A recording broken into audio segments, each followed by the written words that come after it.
Hello, it's your friend CJ Werleman, and in this episode we show how global hatred of Israel has reached unprecedented heights, resulting in the mass deportation of Israeli tourists from an ever-increasing number of countries. But first, please remember to like and subscribe to our show, and don't forget to turn on your notifications so you never miss a single episode. Now let's get into it.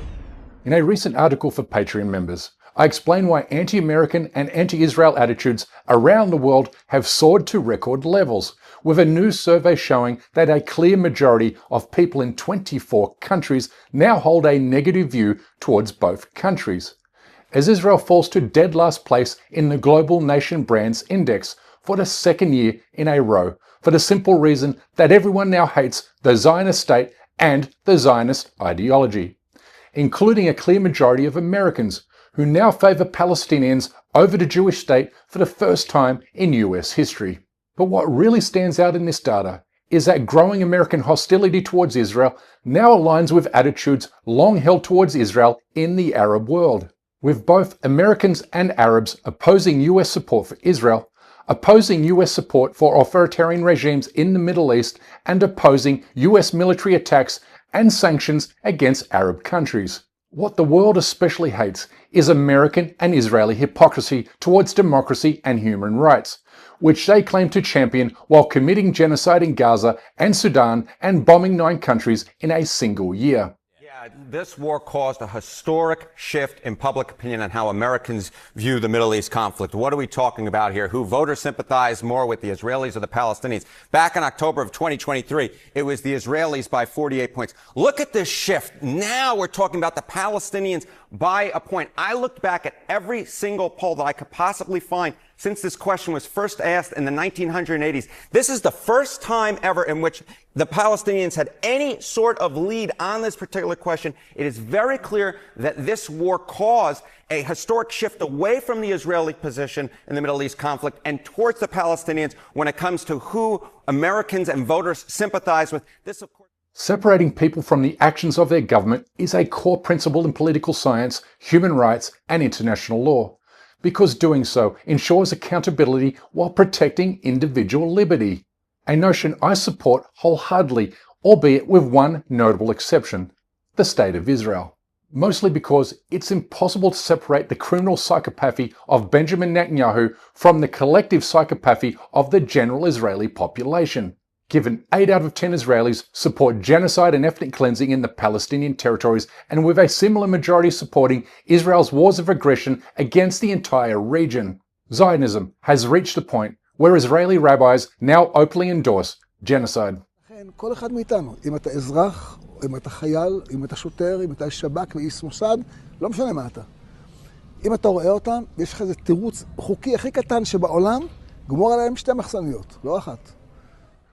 The world is fed up with Israel, and it's fed up with Western governments doing nothing to rein in and halt its crimes against humanity. People demand action, and thankfully, a growing list of countries is heeding the call by proposing and enacting laws that either punish the Israeli government and/or Israeli citizens. Here, Romanians take to the streets in Bucharest, demanding their government end Zionist influence in national politics and ban or deport Israeli tourists, a call that's being echoed in South America, where Chilean officials demand a total ban on Israeli tourists, citing popular Israeli support for the genocide of Palestinians. There's just no denying that the call to ban Israelis has grown in size and intensity since we aired this episode 12 months ago, in which we revealed why several Asian countries have banned Israelis, including the Maldives and North Korea, with the latter going so far as to mandate the death penalty for anyone who promotes the Zionist ideology. But while Pyongyang might not be a popular destination for ordinary Israelis or anyone else for that matter, the same can't be said for Thailand, which attracts roughly 4% of the total Israeli population each and every year, bringing with them substantial economic benefits to the Thai economy. Thank you. You are not welcome here. That's enough. I'm sorry, but your money, but my money, okay? Build your country. Oh, wow. Okay, keep that. Her demeaning and insulting words went viral on social media, before causing a backlash from Thai business owners who accuse Israeli tourists of operating illegal businesses and stealing jobs from locals, while engaging in all kinds of illegal activities, prompting Thais to claim they're illegally occupied by Zionists. Israeli tourists in Thailand are being slammed on TikTok for their behavior. Locals describe them as rude and difficult and are posting videos of their disruptions on social media. Pai used to be this bohemian mountain town where people would come for tranquility and peace and the abundance of nature. Now the energy has completely shifted, and it has a lot to do with who's here. This town is completely overrun with Israelis. I'm talking 3-to-1 ratio with locals and other tourists included. And of course, they bring their sense of entitlement with them everywhere they go. Literally everybody is sick of them, the locals and other tourists. We've seen Israelis arrested for possessing or trafficking drugs and deported for menacing the local population, working illegally and carrying out drunken and violent raids on Thai hospitals. This atrocious behaviour is being replicated wherever Israelis travel, a reality that even Jewish publications acknowledge to be true, saying, from Cyprus to Turkey, through Thailand, Peru, the United Kingdom, India and many other destinations, the bad reputation of Israelis almost always catches up with them. So much so that they are ranked among the worst tourists in the world, a sentiment that the South Asian nation of Sri Lanka knows all too well, with locals claiming their livelihoods are being threatened by IDF soldiers who participated in the Gaza genocide. Locals in Arugambe, Sri Lanka are used to a quiet life of fishing and surfing. But lately, parts of their town are being taken over. Fearing reprisals, they agreed to speak only on condition of anonymity. Well, I've been coming to Arugambe for quite a long time, and Arugambe has been known to be this sleepy little fishing village that people come to surf. Today, it's like Tel Aviv. Residents also say this beach town has become a rest and recovery stop for Israeli soldiers returning from Gaza. Quite often you'll see military boots being worn when they travel. Locals say their livelihoods are under threat from Israelis working on tourist visas and running businesses without permits. And I like to emphasize, they're not big spenders. They're big takers from us. They take our business away. There's lots of businesses running without any sort of paperwork. There are unconfirmed reports that China has banned Israeli tourists in response to Israel attacking its ally, Iran. And there are also unconfirmed reports that Russia plans to deport Israeli citizens to punish the United States and Israel for ousting Putin's ally in Venezuela. Russia also sent a message to Israel when it recently deported 15 Israelis from Moscow, a message that was also heard loud and clear by the general Russian population. A crowd of hundreds breached the defences of Dagestan's main airport. Once inside, the men were free to move. The only apparent resistance, locked doors as they searched for Israeli passengers. Reportedly answering a call posted on the Telegram messaging app to avenge Gaza. There are no Israelis here, says a member of the airport staff. Now they were looking for the plane itself, recently landed from Tel Aviv. Passengers on one aircraft scrambling back on board as the rioters converged on the Russian-owned Red Wings jet, some clambering onto it. Obviously, this program doesn't condone the kind of lynch mob behaviour, but vigilante violence is what happens when governments do nothing to fix a moral injustice. But more to the point, what happened in Russia is also happening in any number of countries that have grown fed up with the genocidal acts of the Israeli government, which until now have gone totally unpunished, leaving states, corporations and individuals to take matters into their own hands by boycotting anything or anyone with ties to the Zionist state.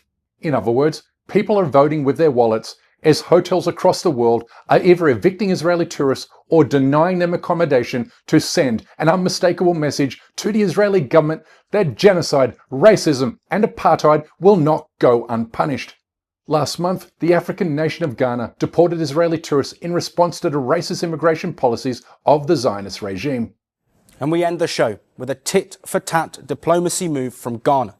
The country has deported 3 Israeli nationals who landed in Accra on Wednesday. They say they've been compelled to retaliate over what Israel started.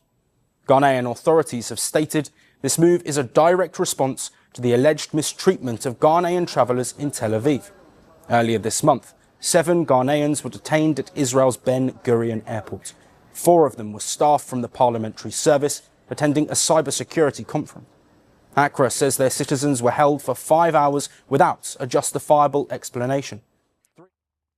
Israel is so racist towards Africans that it refers to Ethiopian Jews as an African menace or demographic death sentence, one that threatens Israel's white European DNA. This racist ambition is why the Israeli government not only violates the country's constitutionally mandated law of return in denying citizenship to Ethiopian Jews, but also it illegally and forcibly sterilized African migrants who successfully migrated to Israel in decades past, as I reported in this 2018 article for The New Arab. When we say Jewish state, what we mean is the national state of the Jewish people. But if Jews want to come here, any Jew, they're welcome. We embrace them. Israel touts itself as the only safe haven and protector of all Jews. That is, unless you're black. In 2012, Israeli journalist Gal Gabay set out to discover why the birth rate among Ethiopian immigrants had plummeted by nearly 50% over the previous decade. What she ended up uncovering was a troubling web of deceit, lies, and systematic racism against Ethiopian Jewish women.